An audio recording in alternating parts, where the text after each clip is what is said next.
A lot of times I wonder, should I even make these videos? Is anyone really watching?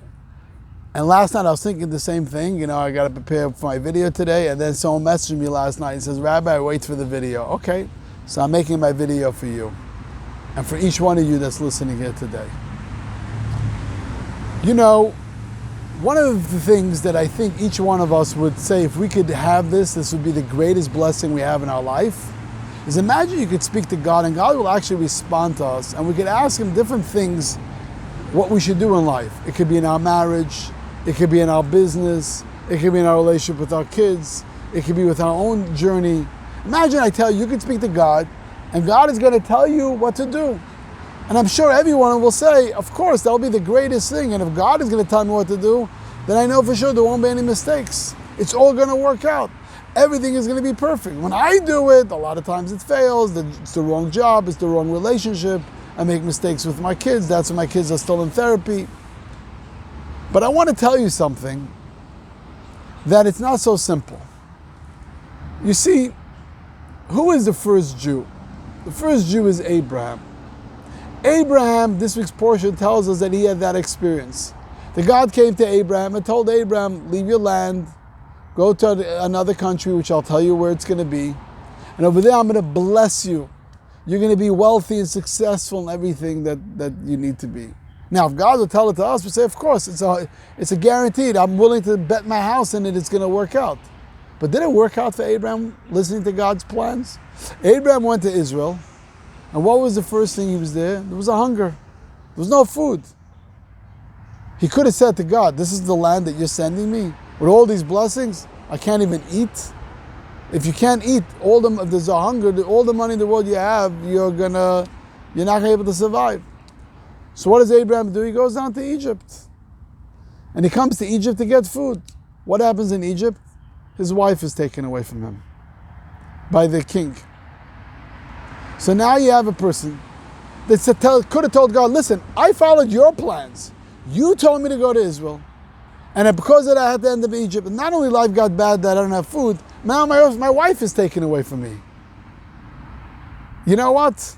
This ain't working out. But Abraham didn't do that. Abraham continued to have faith in God. And we know how the story changed. Abraham eventually became wealthy, went back to Israel, and became the father of the Jewish people, the father of all nations. The first one to go around the world and teach the world about God. You see, why didn't Abraham question God? We throw in the towel much easier, much less things. Because Abraham had faith in God and understood that he doesn't understand our road. We're very limited in understanding, and if God is sending me in this road, it is to get to the mission and the purpose and the blessing that God gave me to become a great nation, to become a light into the nation, to become successful. Why did we decide the only way I can make my money is being in this business? Maybe I could be somewhere else. Maybe I get it in another country. He never lost faith in God. He wasn't like this person that was hiking in the woods and he didn't realize that he was coming to a cliff and he falls. In the last second, he grabs onto a branch and he's hanging over the valley and he says, God, please save me. So God says, do you have faith in me? He says, 100%. He says, if you have faith in me, leave go of the branch. So he looks up. He says, is there anyone else up there? You see, it's very easy to say to have faith when everything is going great. But when the challenge is there, and it may look like what is going on and still have faith in God, that is the way of Abraham. And that is the way of the Jewish people throughout our history. No matter what we've been through, no matter what the challenge may be, the Jewish people have never lost their faith in God, in spite of many times that we can't understand God's ways.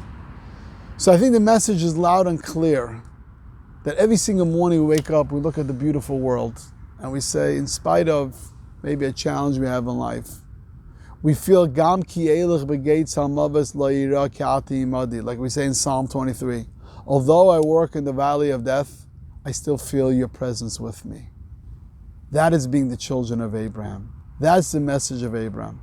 My dear friends, let's take this message to Shabbos. That any step of our road that we take, and every step of our road that God gives us, we always know that God is with us, walking us down that road, just like Abraham knew it, understood it, and believed it. Shabbat Shalom.